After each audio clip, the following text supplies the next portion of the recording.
Welcome back to the Badass Literature Society, where badasses come together to rate and review novels recommended by you. I'm Michael. This is Barbara. And today we are doing another BookTok-inspired bonus episode. So I went on BookTok, and those of you that are familiar with BookTok know that there are challenges on there, and I found a challenge that I think will be fun for us to do on this podcast today. I'm going to kind of explain the general idea behind it, and then we'll go through it together, and hopefully you guys will enjoy our answers. But the idea of this one was, do you like reading, or are you a legit bookworm? And the BookTok challenge was set up in a way where, you hold your 10 fingers up and put a finger down if you've done this, put a finger down if you've done this, so and so far and so forth. You can't see us, so we're not going to do it that way. We're going to ask the question, give our answer, and then talk about our answers a little bit too. But that is where this one came from. So the first question that will determine if you enjoy reading or if you're a legit bookworm is, do you own a library card? Yes, I own 2. I wanted to ask, the answer is yes. I have a library card, but it's a digital library card. It still counts because you can actually go into the actual library and use it. Can I use that card? Yes. I've never been into the library here, so I didn't. If that's going to make it sound like I'm not a bookworm. I haven't been into the library, but I use it all the time on Libby to get ebooks. But I've never been into the physical library in our current location. Yes, I have 2. One for Kansas and one for the Florida. So does that mean you get 2 points for that question then? Or I don't think there's points. I think the person who has the most points is the biggest book nerd. That's how we're going to have to determine this. Are you going to take the points down? Yeah, I can do that. Let me grab a pen. Or you can use the notes and type it on your computer. I know, crazy idea. I'm actually going to do it on my phone because that's easier for me. But yeah, we'll do that, and we'll take notes. So my question: do you get 2 points for this? Then, no, I don't or think just so. One? Just one. We're both off to a good start on being book nerds. Question number 2: have you read a book at an athletic event? For me, no. I've never gone to watch an athletic event, and I've never even brought a book to an athletic event. I'm there to watch the athletic event. I already talked about this with you. I don't know if it counts. My dad dragged us around a lot to athletic events. It counts. Especially bull riding, and bull riding was fine, but sometimes it was boring after 3 hours of it. And so, yes, I brought a book to those times. But that's it. I never brought a book to basketball or soccer or anything like that because I enjoyed watching those. But bull you have riding, brought and read a book at that. That's an athletic event. I think that counts. I'm giving you a point. I don't know if that counts. It does count. If you're listening right now and you don't think that counts, you can argue about it in the comments on Instagram. But I'm pretty sure this counts. Mm-hmm. It does to me. I'm saying it counts. Mm-hmm. Have you ever used a receipt as a bookmark? I used a lot of things as a bookmark, but yes, when you can't find a bookmark, you just use whatever you have. So yeah, I've used receipts. I have too. I think I've actually used, I've bought a book at Barnes & Noble or a bookstore, and I've used the receipt for the book as a bookmark too. Yeah. I used the buy 20 cookies, get one free one. Yes, the coupons we always get. They're always like, oh, we're going to totally use this. And then we don't go back in time before it expires. Well, it's they give you 2 days. It's oh, Jesus. It's a little more than 2 days usually. No. But we try to make a habit of going to the bookstore and spending money every week. Yeah. So, but it's fair. They want you to come back and spend some more money. Obviously. This next one. I feel attacked. You're gonna yeah. Do you like sniffing books? I feel like if you lie about this and say you don't, that's just a blatant lie. I don't. You don't like sniffing books? They smell so good. So you've done that the whole time I've known you, and I never thought about it before that. And so since then, I've sniffed them. Does it? She does. I've sniffed. So I guess let me back up a little bit. Did I get you into sniffing? No, you didn't. But I can see the appeal based on the smell. What I was going to say is that while before you and I's relationship, I'd never taken a book and gone, sniffed all up in there to get the smell. I did like the smell of going into, not like Barnes & Noble, going in a used bookstore where it's got that book smell. The mold. Well, maybe. So I liked that smell, the smell of books, but I never sniffed, you know what I mean? There's a difference. I feel like That's like saying Yeah, that you're you like the hoity-toity. smell of a coffee shop versus like you walk up to someone and smell their coffee, like get all up in it at the coffee Well, shop. I would never just go up to a random stranger and smell their coffee first off, because that's weird. Nor someone that I know. I'd be like, oh, what's that coffee? Like, that's weird. So that's a bad example. But yeah, so no, I don't sniff books. But I can see the appeal, so I don't want to totally throw you under the bus and be like, oh, you weirdo. So I can see why. And obviously, I think I'm in the minority probably. Because I like smelling things. Like, things smell good. So I like smelling cards and it makes sense. This was an audio on TikTok. I'm not creepy about like I flip through the pages and let the air waft towards me like you're supposed to do in science class. You know, you like wave your arms back up and forth. I don't stick my nose in. She looks kind of like Gollum when he's holding the ring in Lord of the Rings as she smells it. It's funny. No, I'm just kidding. But what I was going to say is so this was a sound on TikTok, so I looked at a few different people's doing the challenge, and everyone put a finger down for this. That's like a BookTok person. So I think that I'm in the minority as the one who doesn't smell books. Yeah. You just don't like smells, period. I like smells. I just don't think about like sniffing inanimate objects. Yeah, that's right. Michael reserves that to people. Wow. No. Hello, no, I do not. Complete stranger. But let's continue attacking Barbara and ask the next question. Have you ever read a book at a social event? I don't think I have. Because like a social event would be like at parties or like what would construe as a social event? Like what? Any event where people would traditionally be socializing, right, like a party or... I haven't done that. If you're like at the pool with your friends or any situation like that where most people would be talking and amongst themselves to other people, you're reading a book. No. I mean, like when I was younger or even when my parents come down or like even like when my sister came down and stuff, I would bring a book, and if no one was doing anything, then I would just read. Like if I'm just tanning, then yes, that's a bit different because like I think that's different. Out. I read this question like you go to like a party and you've got your Kindle in your purse and then you find a couch to sit on at the party and read your Kindle. I would never do that because I'm already like, no, I don't want to be like already judged as it is. I don't need that. So like if because if I'm at a social event, like I had to force myself to go, so I'm not going to just do what I would rather be doing at home anyways. At that point, I'll just leave the party. So no. Fair enough. So no points assigned for that one. The next one I feel like is kind of a gimme for anybody who reads in the modern day, but do you use Goodreads? I mean, there's other websites and apps that people use. I think Goodreads is the biggest one. I've never heard of any other ones, actually. Yes, you have. Because I thought about switching over to another one, but the switch over wasn't as easy as I thought, so I didn't. I've been using Goodreads for years now, like since I was even back in college, beginnings of college, so that's just kind of hard to switch. I don't like change, so. I mean, I obviously also use Goodreads. I think the only other app I think would be good, I don't even know the name of it, but I'd like an app where we could like actually like catalog our physical library. I think that would be cool. So you could open up an app and see all the books that you have in your personal library. Yeah. But I mean, you can do that on Goodreads. You just make a personal shelf and say books I own. Oh, yeah. That's true. So, I guess I forget you can make your own custom shelves. I think I just have the stock shelves, so to speak. Oh, no. I have custom, like reread books and all that other stuff. So. No, I just have like read. Basic. You just basic. Read, currently reading, and want to read. Yeah, you basic. But no, you can do that. You just choose not to. Fair enough.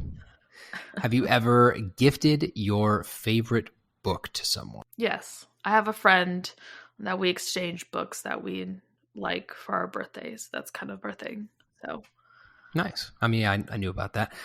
I don't think I have ever... I've let like a friend borrow a book that I really like. Like Robert and I would exchange books. Like he'd be like, I think you'd really like this. And I would do the same. But it was never a gift. It was like, here, you can borrow my copy of this book. I would rather gift someone because I've made that because of how you of, feel about. Yes, I've made the mistake of letting friends borrow my books, and they know better to do that. Like I had one friend who was like, okay, I promise I won't do anything. And then she did. And so she literally bought me a new copy because she was like, yeah, I like spilled coffee on yours and all this other stuff. I was like, ooh. And she's like, I just went ahead and bought you a new copy. I was like, good. I mean, at least they know they did better. that. Right. So I do not allow people to borrow my books. At this point, I will just gift it to them. Much easier. Fair enough. I understand. And knowing you and how you are about your collection, I get that. Mm-hmm. Let's see. Next, have you ever read a book while exercising? I haven't. It's hard. Like I've done it like an actual Kindle. like physical book. Kindle. I've read my Kindle. I mean, I have tried my actual book. I remember doing that actually, and there was one machine where it has a little thing where you can put stuff on there, and it was just kind of a struggle, like struggle busing. Yeah. And I'm not good at, like, when I'm reading, I'm so like zeroed in on reading that I was working out, but not as hard as I physically can. And so I was just like, I'm not doing that. So, but I mean, I know a lot of people listen and read that way. So that I think that still counts. Unfortunately, I can't, I never thought of maybe doing it that way. Maybe trying audiobook while working out might be something I could actually get involved in. If that counts, then I read while exercising. Because I as counts. You know, I like listening to audiobooks while I am in a scenario where I can't otherwise be reading.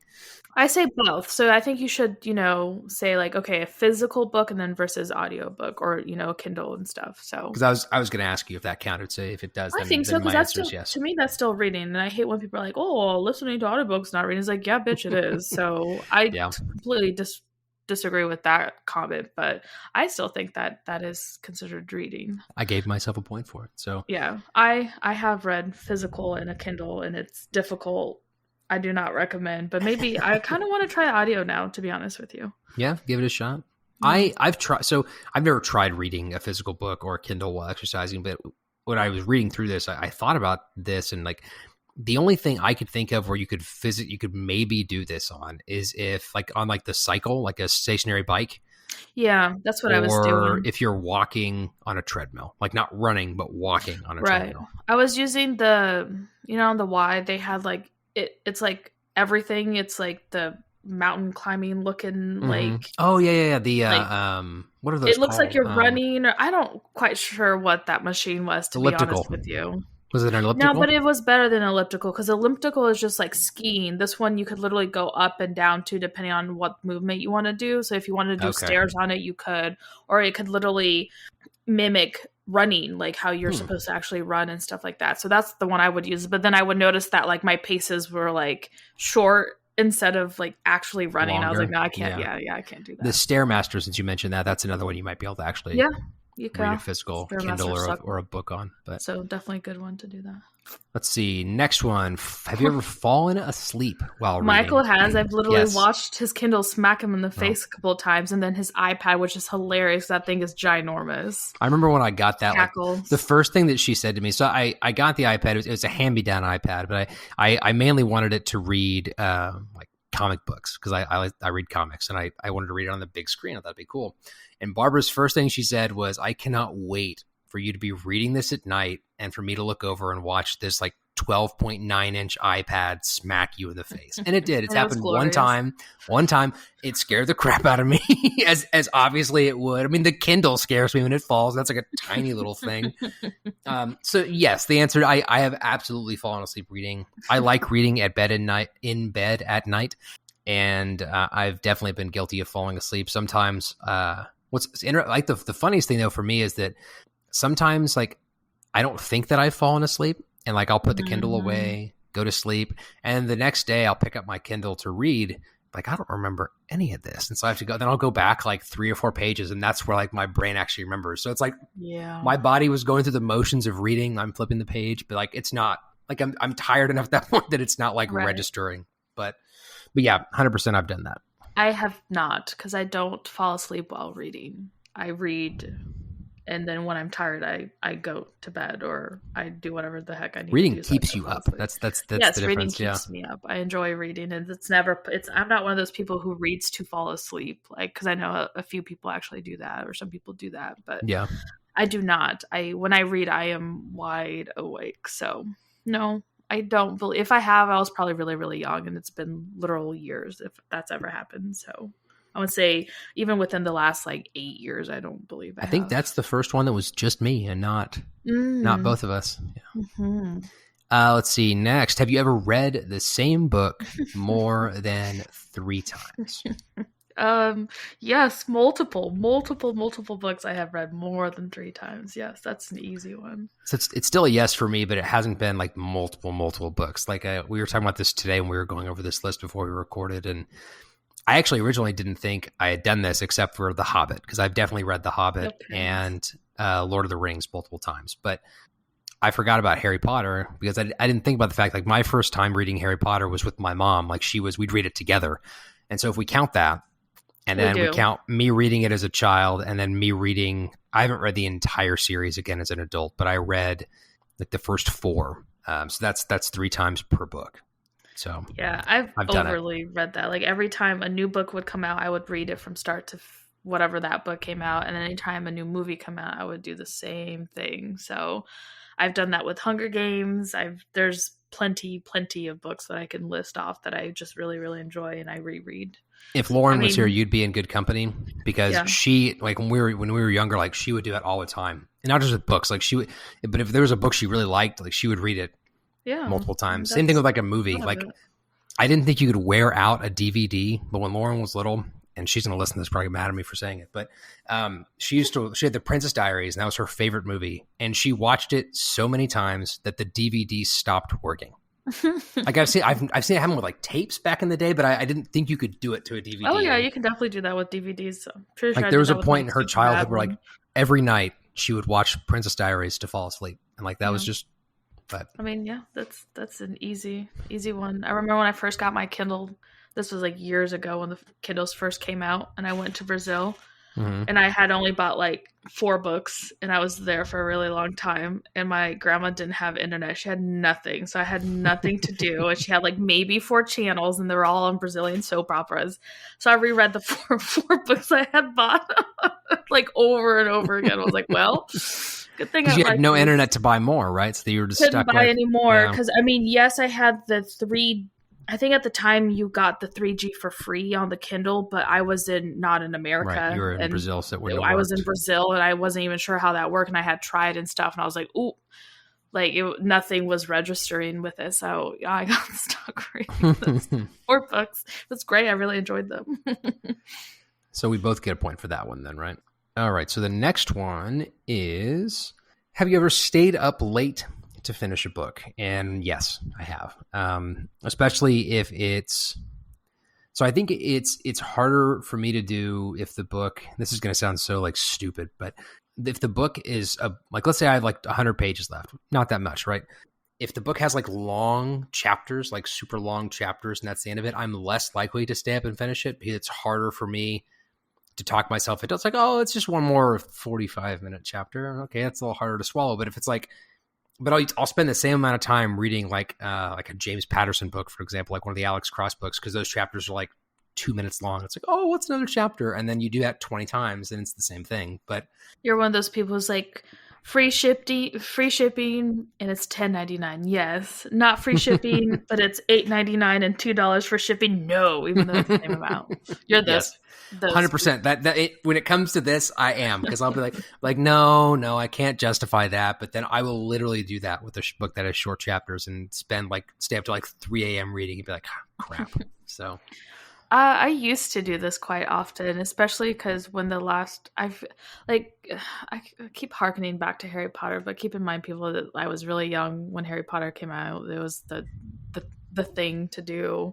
And when the last book came out, I literally finished, like I didn't go to sleep when I got the book. I read it through the whole night and finished it that morning. Then, so yes, I guess in that regard, I have done that. And even recently, like sometimes when the book is really good and I don't want to go to bed, I'll stay up a little to do that. But definitely when I used to be a lot younger through college, I used to do that. But now that I'm old, I still do it sometimes, and then I always regret it the next day, because like I don't rebound like used to when I was a young man. But anyway, moving on from there, the next one is, have you ever stalked your favorite author on social media? I feel like that's kind of hard to answer, because back when social media was still like a new thing was when I would have been stalking them. So like I'm sure I did back then, but like now probably just followed them on Instagram. I'm not a huge Twitter user.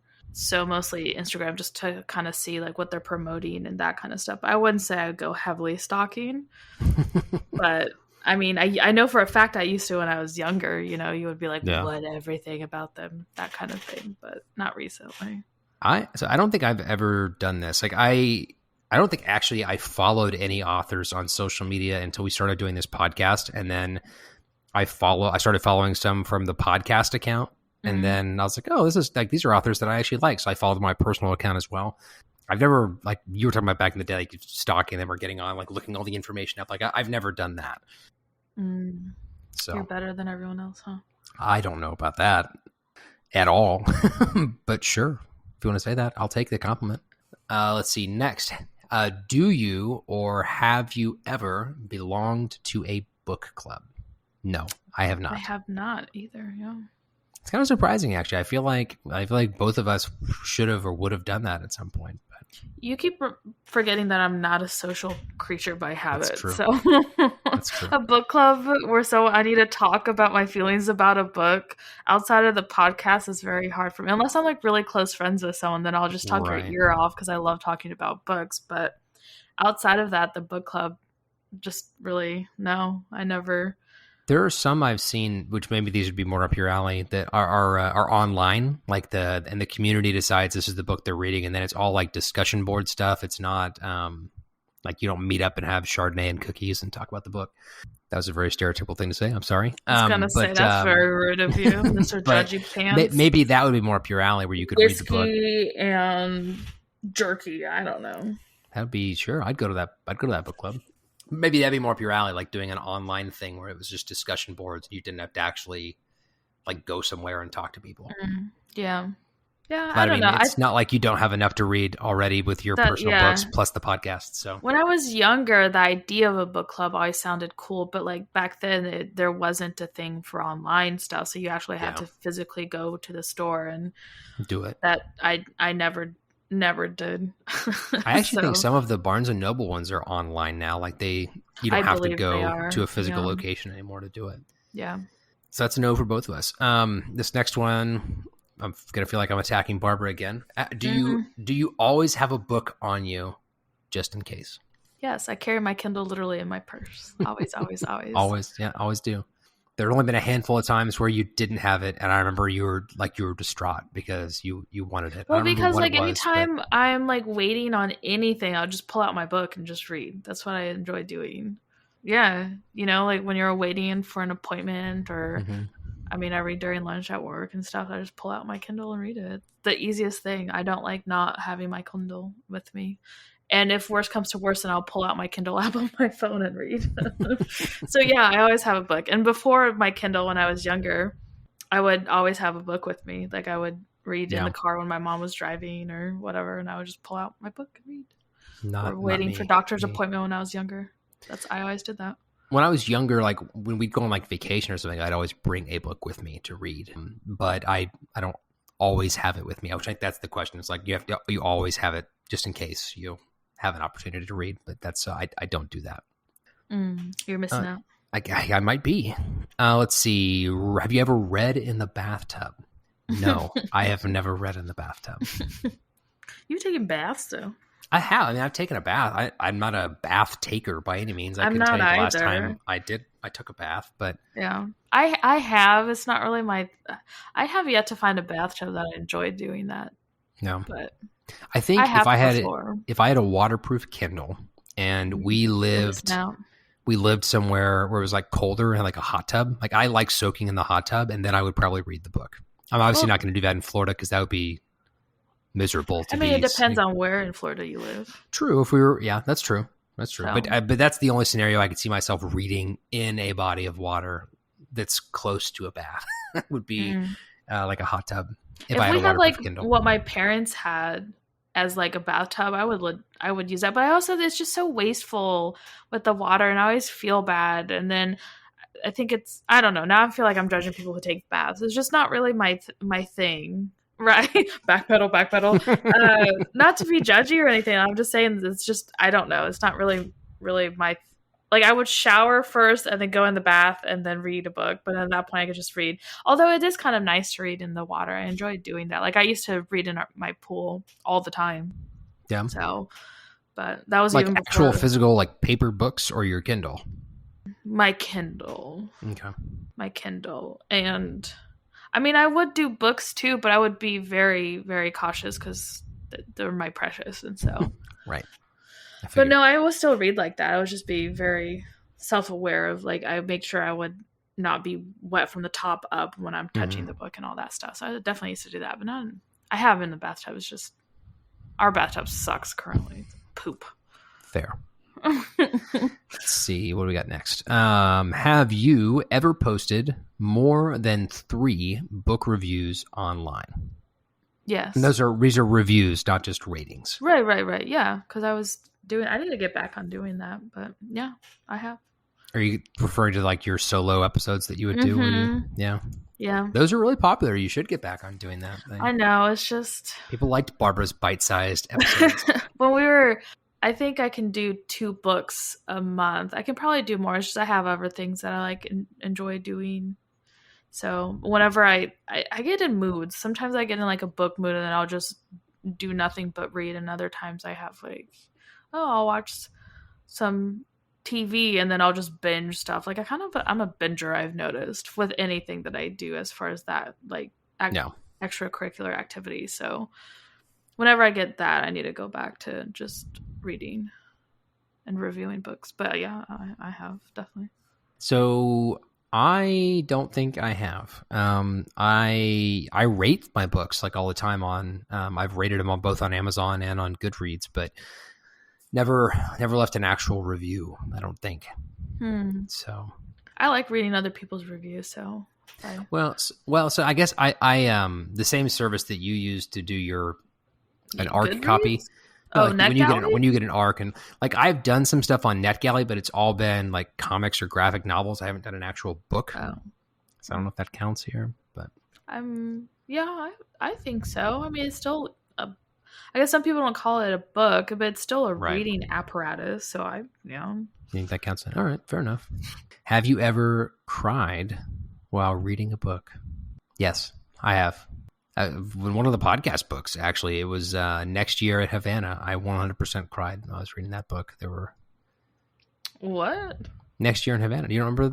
I understand that book, but what made you cry in that book? There were some really intense scenes where the both with like they were like intensely sad and intensely happy, like when the family all came back together at the end. Like that was a. I don't cry. There were a couple. That's the one I can remember off the top of my head that I know I definitely shed some tears in. Yeah, I have cried. Normally, if like an animal dies and like you really get to know the animal, then for that kind of stuff. And then I think I'm trying to think of the last one for the podcast. Definitely, Dear Monica. I was not expecting that ending. Really gutted me. Like really gutted me. That one I did. I think that might have been the last time I cried. I forgot about Dear Monica. Absolutely. Yeah, I think we all said we cried in that one. All 3 of us. Yeah. Yeah. I shed tears. Not like full on ugly cry, but definitely. Damn you, tears. Sam. Definitely tears coming down. But yeah, normally if there's animals involved and I get really, really invested in the animal and man. Yeah. So yeah. Fair enough. Yeah. I mean, I don't think I've ever cried over, and I think the problem, like I was thinking about this, like the few books that I have memories of doing it were podcast books, and I think that I don't read a lot of the books that I think would probably make me cry, like the more dramatic. Because you don't want to feel feelings. I understand. No, not necessarily. That's just not the genre. But I'll watch that stuff like on a movie or on a TV show, and I will definitely cry there. So I feel like if I read that kind of a story, I probably would. I just don't read those kind of books as often as I do other genres. Strictly to fantasy and sci-fi. Well, people aren't dying in that, huh? And thrillers. I like thrillers. People do die in those all the time. Yeah. But it's usually not people you care about. Have you ever loaned your favorite book to a friend? I already answered this one. We already answered this one, yeah. I have. Barbara doesn't do it anymore, but she did. I definitely have. I'm not as picky about I still remember this one condition of person my that book. lent out this book and she never returned it, and I still am pissed about that. Like, I had to rebuy the dang book. Like, I'm not happy about that. That's why that's the last time I'm loaning out my books. People be stealing shit. No. She will recommend books to people, but she does not. Like I said, I'd rather just purchase it, like if your birthday or some type of, or just a random gift here. That way I can just force you to read my damn book instead of just like, have you read this one? Like, now you're forced to read it to be my friend still. Now you'll feel guilty until you read this gift that I got you. Exactly. Feels a little manipulative, but okay. No. And then the final question is, have you ever read a passage aloud to someone? Like, have you ever wanted to share a quote from a book with someone? I think yes, I have. I can't give you a specific example, but I know that I've done that. I mean, I may not write reviews, but I do sometimes share my highlighted quotes on Goodreads. So yeah, 100%. I've done this before. I've done this with you before. I've been like, oh my God, what a powerful, and I'll read it out loud. I think I do for funny things, like I'm randomly reading something and I cackle at something like a funny line that a character says. Yeah. But as far as oh, this is so inspirational, this is a great quote. No, I don't normally typically read that out loud to anybody. I just normally do funny quotes that I think people might enjoy. And really, I think I've only ever done that with you. I don't think I've done that with anyone else. My family didn't care about my books. This book. Oh gosh, she just keeps talking about this stuff. So I don't. Barbara and her books. I don't really think I really do that often. It's normally I think what normally happens is I'll be giggling at something and you're like, what? And I'm like, just listen to this. Right. That is usually how it goes. We'll be sitting next to each other reading and you'll be hee. Yeah. I don't sound like that, but fair enough. Well, and that's the end of our list. So let's take a look at the numbers and see who is a bona fide bookworm and who just likes to read. I don't know what qualifies that, to be honest. But the score, I think so. If this was a 10 fingers game, then both of us qualified as bona fide bookworms. Okay, because we had over 10. You are more of a bona fide bookworm than I am, because you had 16. Oh joy! Out of how many? Out of I don't actually know. Let me count them. So 16 of 19. Oh, there were only 3 that you didn't. Oh no!